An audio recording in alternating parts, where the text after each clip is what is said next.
انسانی تاریخ میں ایک ایسی سرزمین تھی جہاں گناہ چھپ کر نہیں اعلانیہ رنگ میں کیے جاتے تھے۔ اس قوم کا جرم اتنا انوکھا تھا کہ اس جیسا فعل انسانی یادداشت میں کبھی درج ہی نہ ہوا تھا۔ اللہ کو ان کا راستہ پسند نہ آیا اور پھر اللہ کا فیصلہ اتر گیا اور پل بھر میں اس پوری قوم کو بستی سمیٹ الٹ دیا گیا، قیامت تک عبرت بن کر رہ گیا۔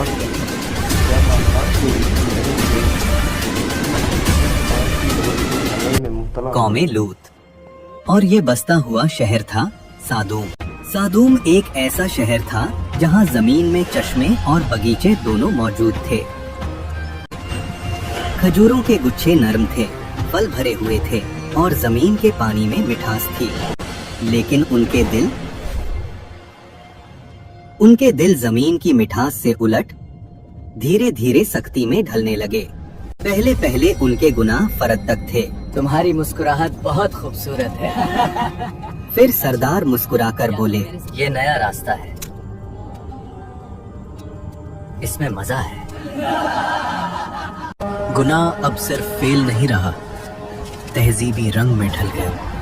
جہاں لوگ رات کے اندھیروں سے نکل کر کھلی بیٹھکوں میں اعلانیہ فیصلے کرتے اور اللہ کی بتائے ہوئے احکاموں کو بحث میں اڑا دیتے۔ اللہ کے نبی حضرت ابراہیم علیہ السلام اور ان کے بھتیجے حضرت لوط علیہ السلام اللہ کا پیغام لوگوں تک پہنچاتے رہے، پھر اللہ کے حکم سے یہ ہجرت کر گئے۔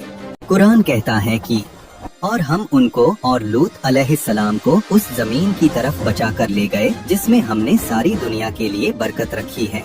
اس سے مراد شام کا علاقہ تھا، یعنی ابراہیم علیہ السلام اور لوط علیہ السلام اللہ کی رہنمائی میں شام کے قدیم شہروں میں آئے۔